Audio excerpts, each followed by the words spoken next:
Hi, welcome back to Gotta Be Me podcast. We are so happy to be here again with you today. We are your hosts. My name is Sophia Benyon, and this is my cousin, Peyton Benyon. Welcome back to our channel, everybody. If you are new here, please do not forget to like, comment, and subscribe, and we will appreciate it so very much.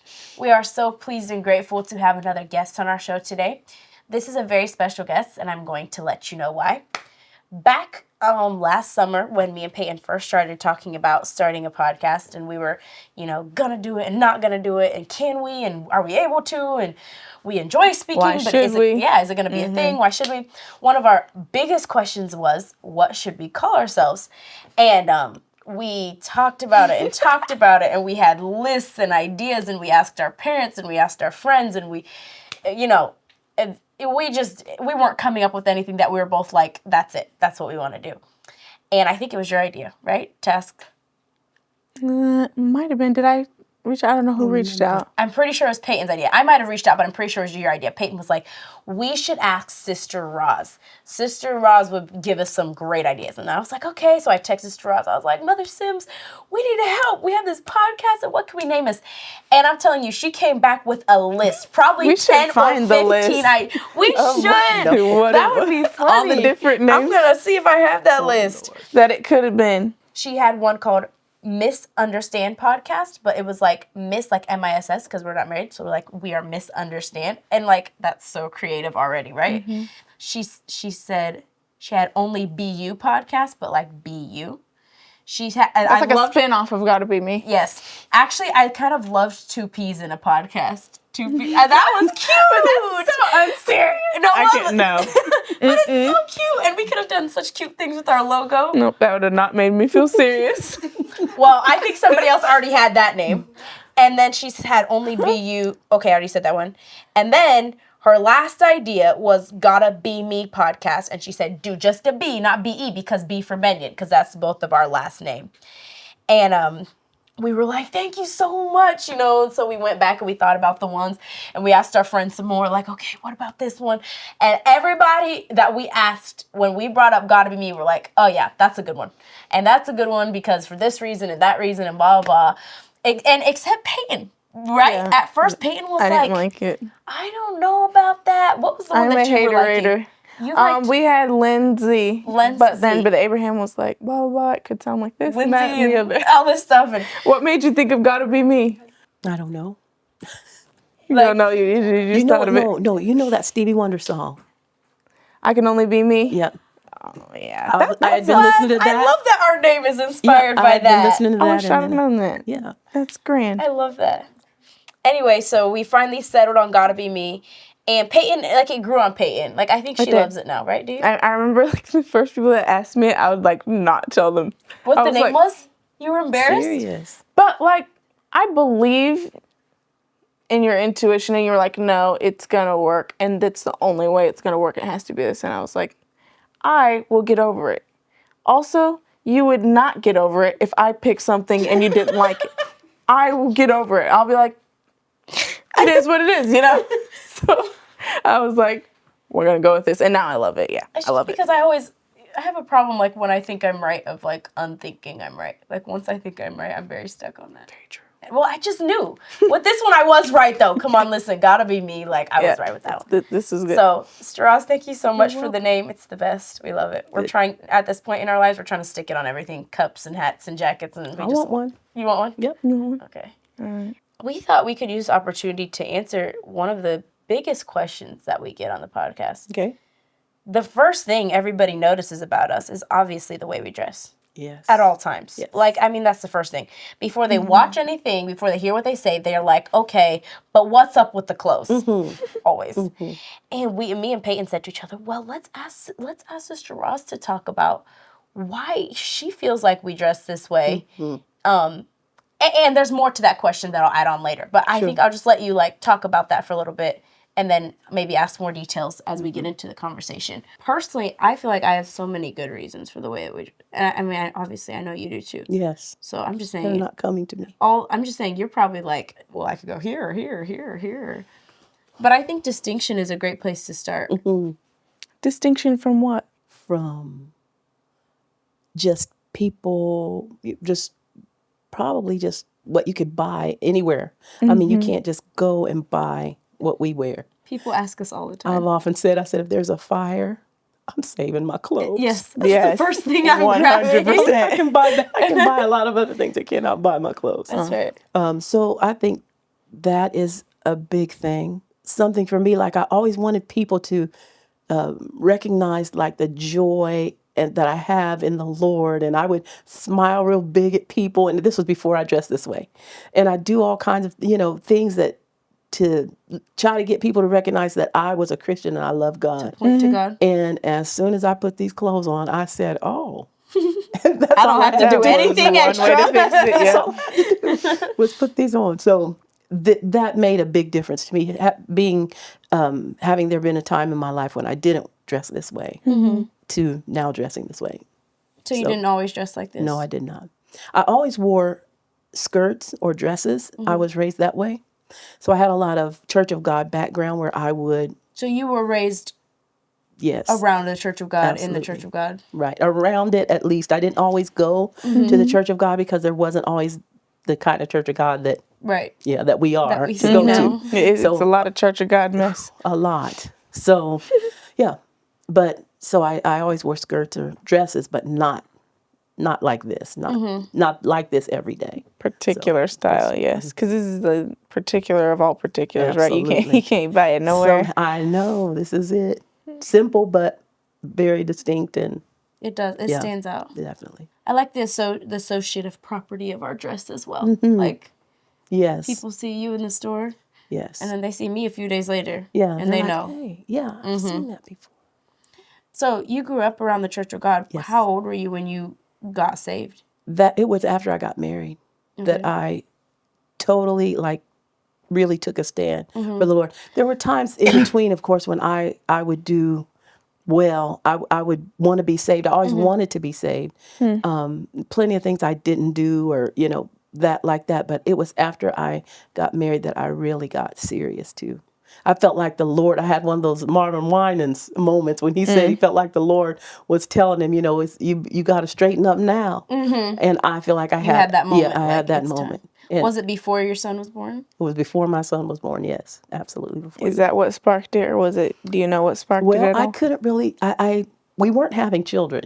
I mean, we'd been married several years and we weren't having children. And so I remember really seeking the Lord because I wanted a child. I said, my mother had 11 children and I can't have one. I remember going to the Lord just praying. And so, it was before that time that I was serious before that time. Well, now he's blessed that he always had a mother that was saved and raised him right. Yes. It's a wonderful thing. Well, the Lord gave you one child, but then he Yes. gave you many more. Many more. Because now you're just That's a right. mother to all of us. All of you. That's right. What would you say to young women if they would come to you wondering about this way that we dress? I think for us, we love the distinction. We love how it associates it. We love the modesty. But we could also fairly say, there are other clothes that are modest. Sure. There are other clothes that are distinct and things.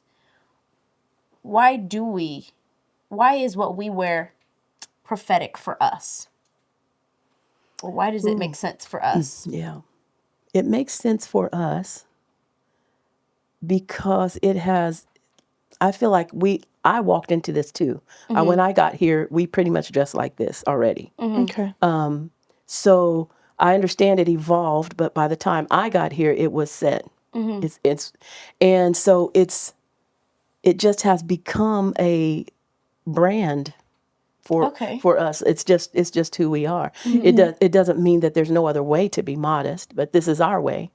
This is the way we do it. There's plenty of ways to do any number of things. Right. But then when a group or a family or a tribe does something a certain way, then it becomes theirs. Right. And that it's become that. Our tradition. Right.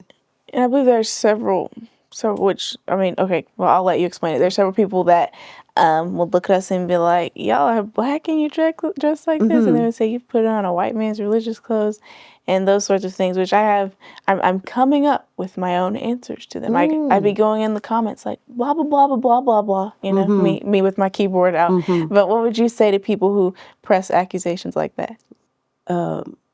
this is this world that as I know it today, that's all I've ever lived in. My parents, my grandparents.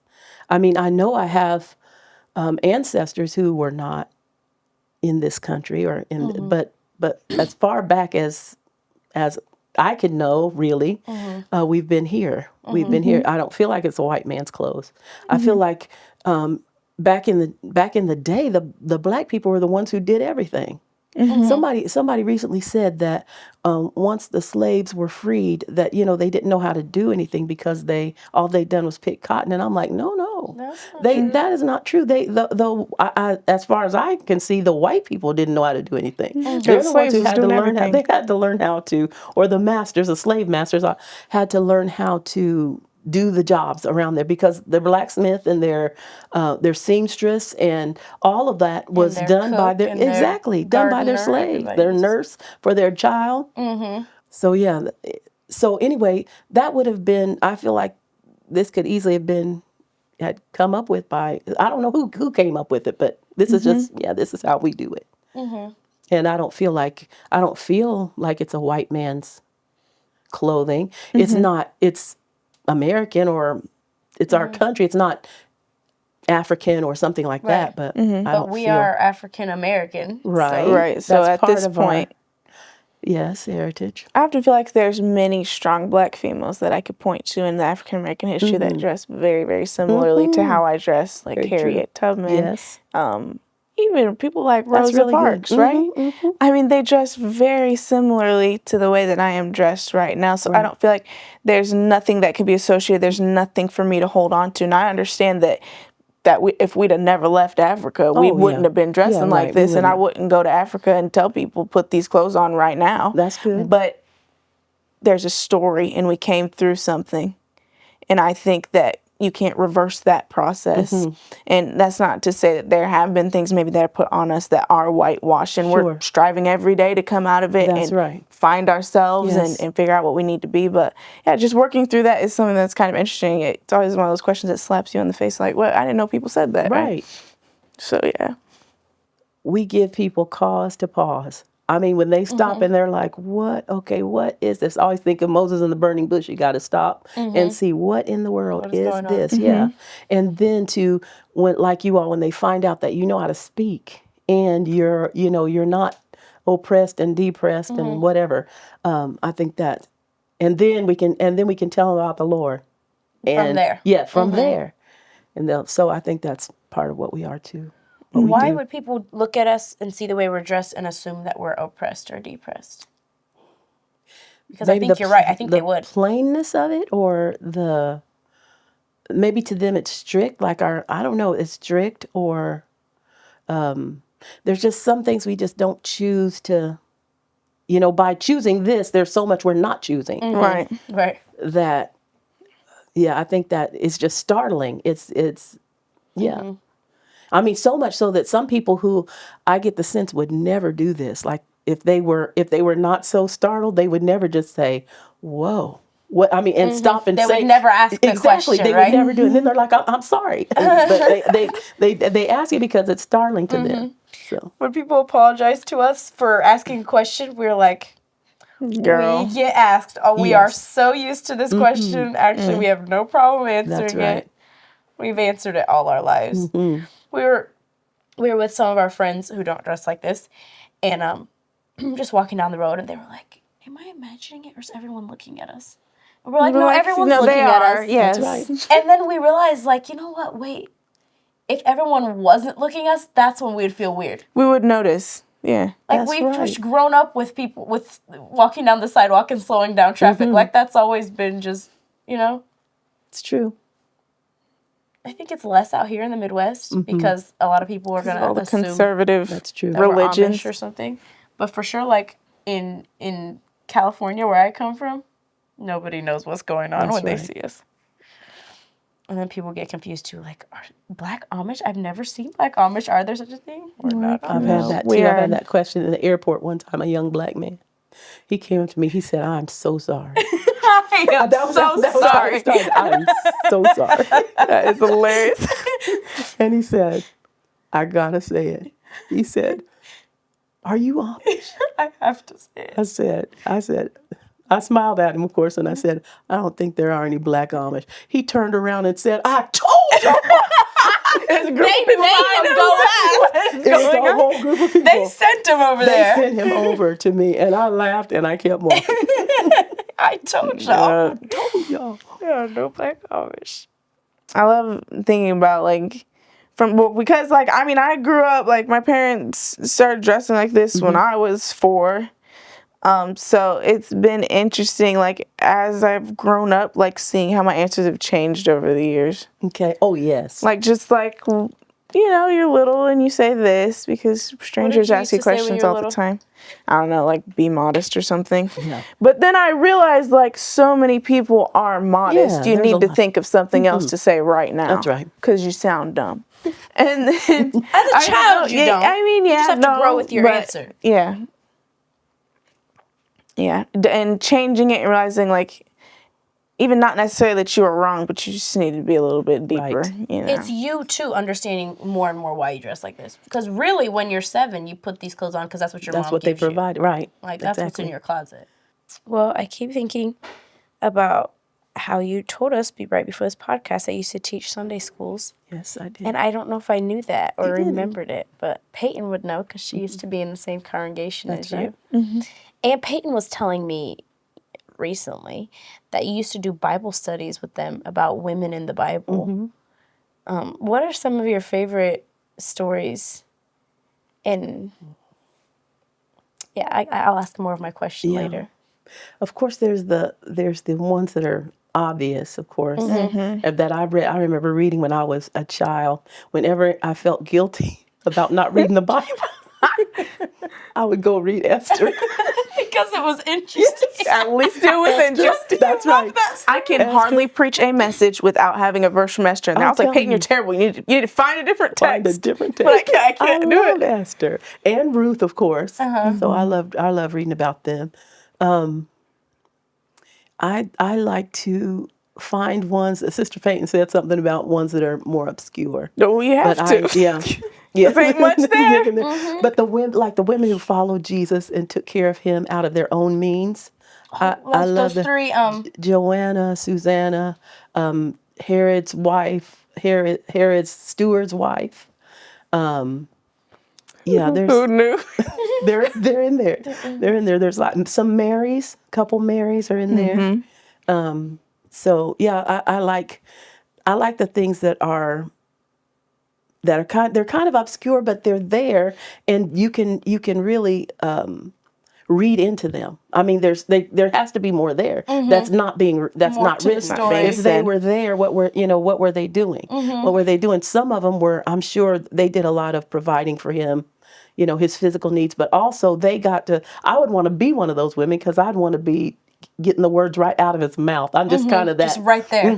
I just see you, Roz. Oh, yeah. You'd have a notebook this big. Yes, I would. And you'd just be I'd be writing down the whole what he time said. Jesus was talking. And I would be the gospel according to Roz, but I would have mine there for reference if Matthew, Mark, if they had a question, if they had a question, I'll be like, that's not what he said. this is what he said. That's Actually, right. he said That's this. what he said. I wrote it. So yes, so those women. Yes, I mean that's. So based off of your studies, this is another huge question that I have, and I acknowledge this is a big question that could take thought and whatever. But recently, my mom sent me this article. She was like, "Hey, Sophia, I think this is interesting," and it's talking about how in America, men are kind of moving back towards the church, but women are moving away from the church. And it's always been the opposite, right? Women was always like at it, church and men was always wilding out, right? Right. It seems like all the old stories that you read, it's like the praying wife at home, hoping And the her drunken husband. father Right. coming home, right? That's That's the right. narrative, The That's right. stories, like that's how it used to be, but That's it seems right. like we're kinda seeing it flipping. opposite now. And I was wondering, and there's more to my question, but like, how do you feel it, or what do you think is causing that now? Maybe it's how it seems like men are getting their. I don't know if I would say persecuted or what, but they're not well. They're under attack somehow. It seems like to me, when I hear about men out in the world, or the way they're being treated in the media, or it just seems like that men are not highly thought of, and anybody that gets oppressed that really needs help, I think they turn into back God. to Jesus. That's right. They're gonna need help from the Lord. So I would think that is possibly Why men? something. Yes. So, well then, but Why why would are the women women leave? going away? Like, that would explain why the men are coming, or, part of it. But why are the It's got to women? be related somehow, but I would think so, but I don't know. I would have to think some more about it and maybe read some more about it. So the other part of my question was, do you think that women feel or are being taught or told or somehow getting the vibe that Christianity is a very male-centered religion? Now that I wouldn't be surprised about that. If that was the case, I wouldn't be surprised. just the other day, I'm not telling myself, good, I don't care. We were talking about the Bible. Okay. And we're talking about how actually the entire Bible is written from a male's perspective. I was going to say that actually a And little I bit was earlier. like, that's actually a little bit irritating. And I wish there were some female accounts that were able to tell a different other side of the story. I know there's records. There's the woman like Perpetua and Felicity. One of them was the first African woman to have a narrative about the gospel at that time. And there are things, but it's not easy to find, and it's not there. And that's something that's kind of like, why wasn't it there? And why aren't women more involved in the story of the Bible? And how do we deal with that as women, understanding, no, we do have a place in the body. Absolutely. We don't, because if we look at the Bible, sometimes we could feel like it's not really there, and we have to dig around to find it. Right. Yeah, like I love and appreciate that you're willing to dig. But what about the people that are like, well, why do we have to dig? Right. Like, where are the female authors of the Bible, and where are the?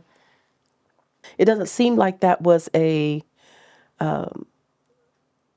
how like an occupation or something that's why I really appreciate those women who follow Jesus. There weren't a lot of women who could do it even today. Even today, if a woman is a wife and a mother, I mean, that's a lot of who she's going to be able to be. Exactly. At that moment. That's a lot of what her task is going to be, and that's always been that way. But I feel like the Lord maybe gives a little bit of a consolation prize for that kind of thing, in that I feel like women are so intuitive about spiritual things. Women tend to be spiritual. Like I was reading in the back of my Thompson chain, like women are first at the tomb. They were so many things like that women were first at. And I had one pastor that said that women were easily recognize the enemy because of Eve. What happened to Eve at the beginning?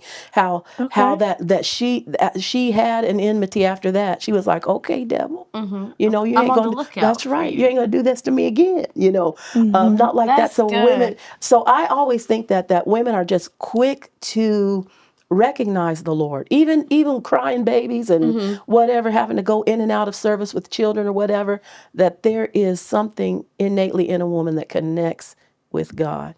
One time when I was younger, I was studying for a message, and I all of a sudden, like, it struck me how that the angel Gabriel came to Mary and came to Zechariah.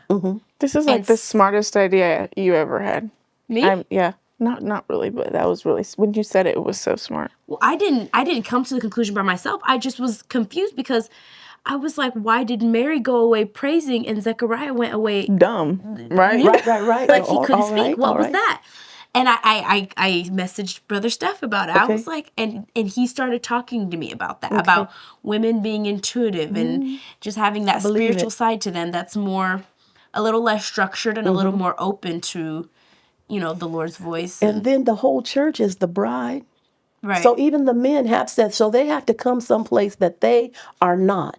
Really to respond to the Lord. We're already there. So we got it easier. It's like an advantage to that. It's an advantage. It's an advantage. I believe women do have it easier. I don't, this could be untrue, so correct me if I'm wrong, but women have maybe an easier time being vulnerable. Yes. So it's easier for them to reach out to the Lord for help. Like, oh no, I ain't got, Lord help That's me, you know. right. And Help men me are right a lot now. more, That's right. seem to be a lot more proud and I can figure this out. which believe me, I could be proud too. I don't like to ask for help, but I'm just saying in general the way our psyche is work. Yes. Women are often in a helping role and in that sort of a emotional space good. anyway. So There's like advantages and disadvantages to both sides, and you just gotta work with what we have. That's right. Because we both have gifts, right, that are, Absolutely. and we need each other to. Yes. I feel like there's such a drive to separate. Well, there's drives to separate people on everything, Right. right? They want to Everything. separate race lines and political lines and age That's right. gaps, and I Right. think the gender is another one. Like they just Absolutely. want men and The women gender going war. at each And other. we just need each other. it's so weird. It's like everyone's turning. You know, when you're like, I don't know if anyone else does, but when you're 10 and you just think boys are like the worst thing that could have ever happened to the planet, like That's right. like there's no way. And you argue, you and the 10-year-old boys say boys are worse, girls are worse, boys are worse, girls are worse. Who likes boys? Who likes girls? You know, and you just kind of go back and forth. And then that And you make up conversation weird chants about each other. You weird boys go to Jupiter to get more stupider, right? And then that conversation just grows, and you don't. Like you gotta like you eventually should come out of grow that out of and that. understand the yin and the yang of it all, Yes. right? Like for sure. Absolutely need each other. I need, and my brothers and men, oh yes, you need them. Mm-hmm. And they definitely need us. Definitely. There's no two ways about it. What ways do you think that men need women in, just kind of generally? That they can't get from each other. Okay, so I think women make men better. They just by being. I heard about or read about on the war in the wars before women came and were nurses. They said that when the women came, it helped the men fight better. That was just something in them that it caused that.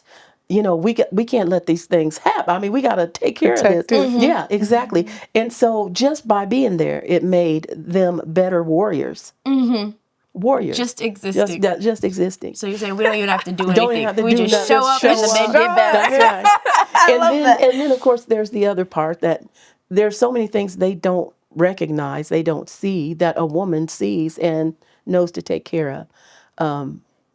So many things like that. To me, details and again that intuition working for for other people. For men are, they're just their minds on that thing that they're dealing with, and you're like, okay, let's take care of, all. There's so many outlying things that need to be handled. That women are like How gathering. everything's They gathered connected, in, that's and you right. need to understand if you move this, that's right. gonna move, and That's this is right. gonna and you're just I think our generation, is going to feel more like we've made progress, and or maybe vice versa. Maybe the older generation is going to be the ones that feel like we've made progress because things are better for women than they were when I was younger. And maybe my generation is going to feel more like, well, there's still, inequality of pay or, things Right. like that. But either way, like if things have or haven't gotten better, until we arrived at the understanding that we need each other, we can't exist without the other. We both need each other equally. That's right. Then there's always going to be this back and forth. Well, the men are abused. No, the women are abused. No, but now the women are abusing the men. But I mean, just the understanding that if men are abused, then women are too. Because if we don't have men where they need to be, we are completely destroyed. Oh, it's true. And if a bad woman, right? We got Delilah. You can plenty of destroy bad a man examples in as the well, Bible too, right? Yeah. right? You can destroy a man, right? Yes, so that's right. so there's power in both sides, and we could each lift each other up or tear each other down depending on how we act about it. Well, we don't want to keep you here forever and ever, but we do want to ask you, before you go, if you have any words of wisdom for me and Peyton as we continue on our podcasting journey. Wisdom. As young Black women. We've grown up, around you, Yes. We've grown up with your singing, your amazing voice. Did we say that she's the older sister of Brother Stephen? You've seen him on the podcast. You've seen it. Brother Randy. Right. All them. So, Well, you're doing so well. thank you. It's like I told you earlier, I didn't know you had it in you. Thank you for your faith. Well, no, it's not I didn't know it was a possibility to, I didn't know. But you're just very good. You're very natural at this. I would say just keep that. And I think people are interesting. I think something you're proving is that even normal, just regular, run-of-the-mill people are interesting. They have something Yeah, to say. there's something. And I think that's wonderful. That even people watching can realize that there's, something about them. There are things about them that are actually interesting. Real people, not like fabricated celebrity, made up fakeness, but just real people. Very And interesting. outside of that, just advice for moving in the world as who we are. Stay like you are. Stay where you are, but don't park. Don't park. Like I said, you gotta. Sometimes people are like, "Well, get me where I want to go," but they're parked. You move, do some. Do some things. The ministry says, well, you ask, "What am I?" And they say, "Do something." Do So I something. can We'll show see you what what. you are. Right. Don't be afraid to do something. And there's plenty of good support around you, a safety net to direct it, but don't be afraid to do something. Try something. Try something. See what works. This That's is right. all a big try right here. Put it That's out right. there. Yes. And if it doesn't work, Try something else. don't do that one That's again. right. That's right. Lord willing, it won't be so drastic that it can't be Restored. corrected. That's right. Back up. Reverse. Thank you so much for coming, Roz. you, We enjoyed sister. having you so much. It's a pleasure. We hope to have you back more. Thank and you. to have more opportunities to spend time with you. Yes. We really appreciate you Thank so you. much. Appreciate you. Well, hope you all enjoyed our conversation with Mother Sims. She has been a mother in our community for many years now, and anybody would be blessed to be able to come under her counseling and wisdom and advice and letters. She writes the most beautiful letters. So we'll see you all in the comments. Please give some love to Mother Sims. Y'all know what time it is. Peace, love, and hair grease.